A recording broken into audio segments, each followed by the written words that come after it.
Bienvenido a Tres Punticos. ¿Con qué actitud me presento ante Dios? ¿Cuáles son mis credenciales? La forma en cómo nos presentamos espiritualmente ante Dios es clave en el tipo de relación que establecemos con Él. Y dependiendo de este tipo de relación que establecemos con Dios, también depende la forma en cómo vemos la vida propia, la de los otros y la del mundo. Permitámonos descubrir en estos tres personajes tipologías espirituales que nos pueden estar condicionando nuestra vida espiritual y comunitaria. Primer puntico, fariseo. Detengamos primero nuestra mirada en la actitud espiritual más nociva de todos, la del cristiano autosuficiente meritólogo. El término es una expresión propia y deseo explicárselas usando las claves de este evangelio. Es el que se irgue, el que no encuentra nada malo en sí, el perfecto, el que puede criticar al otro, el que se merece todo de Dios. Veamos estos detalles. El fariseo permanece de pie. Esta actitud es una señal de victoria, de poder, de supremacía, de dignidad. Detrás de esta actitud se puede esconder probablemente una especie de soberbia espiritual. Demostrar una cierta grandeza que hace incapaz a la persona de dos cosas. Primero, de reconocer que es más pequeña que Dios. Y segundo, de mirar con misericordia a los otros. Aquí recuerdo aquellas célebres palabras de Khalil Gibran. Qué duros son los fuertes para aconsejar a los débiles. Esta es la naturaleza espiritual meritóloga, a la que debemos temer y debemos huir.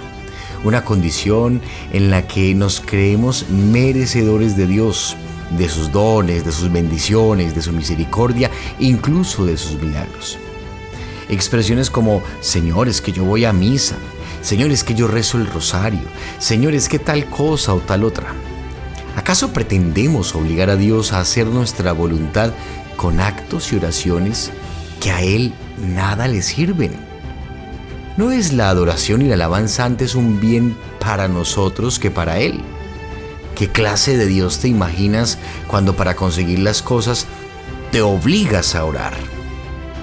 Esa es la actitud del autosuficiente meritólogo, que no necesita pedir porque merece todo de Dios, porque se siente sobre un pedestal y con él terrible deseo de juzgar a los otros. Segundo puntico, publicano. Pero Jesús nos presta un segundo ejemplo. Y permítanme en estos tres punticos presentar una figura un poco negativa del publicano.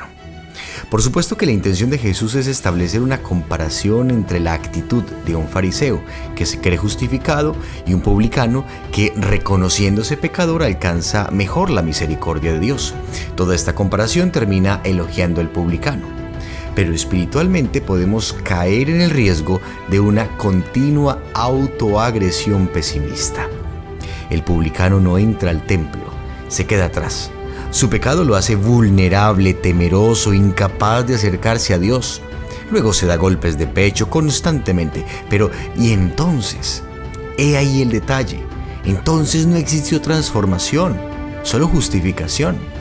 Esa intención bíblica es sutil. El pecado me aleja de Dios y me hace vergonzoso delante de Él, pero entonces nunca me voy a acercar. ¿Cómo seré perdonado si nunca me acerco a Dios? Es un pesimismo que me hace incapaz de pedir perdón porque me siento tan pero tan pecador, tan indigno, digamos tan malo, que llego a creer que no tengo ninguna oportunidad para acercarme a Dios. Este pesimismo es agresivo, es nocivo, pues nos impide la conversión. Dios es siempre bueno. Dios no quiere la muerte del pecador, sino que viva. De otro lado, el publicano se regresa sin un cambio de vida.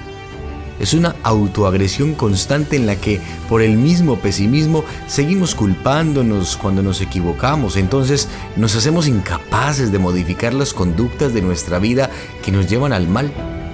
La actitud humilde del publicano no puede estar enmascarada en un pesimismo espiritual que no nos permite avanzar.